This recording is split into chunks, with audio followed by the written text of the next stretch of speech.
Na včerašej tribini fahovi sotrudnik Beogradskog centralnog institutu za konzervaciju dr. Joakim Striber, muzejna sovitnica Ljubica Otić, dr. Janko Ramač, porjadni profesor na Filozofskom fakultetu Novim Sadze, arhivista u istorijnim arhivu Zombor Saša Sabadoš, predsjedatelji Vršnog odboru Nacionalnog sovitu Rusnacov Željko Kovač i Mirjana Djekić, etnolog, konzervator u Pokrajinskim zavodu za zaštitu pamjatnika kulturi, bešadovali o značnosti pamjatnika kulturi i upoznali prisutnih zoz zakonami u oblasti čuvanja kulturnog skarbu.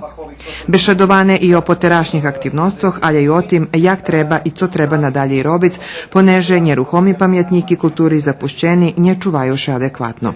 Nie bude jedna organizovana robota, znači jedan tim ľudzoch, ktorí nejse veľkí entuzijasti i ktorí porihtani organizovano sistemski robic jeden dluhši čas na tim, o toj roboti znova nie bude nič. Znači, co nam konječni cilj?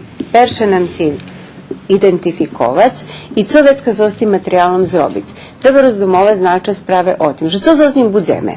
Tema obsjažnja i drugi nacionalni zajednici maju isti problem. Do jeho rišovanja mušaše uključic i lokalni samoupravi, pokrajina i republika. Direktor Zavoda za kulturu vojvođanskih Rusnacoh Sergej Tamaš hvalil, že toljem perša, zvecej tribinoh i robotnjoh, kotri zavod planuje organizovac u tim roku.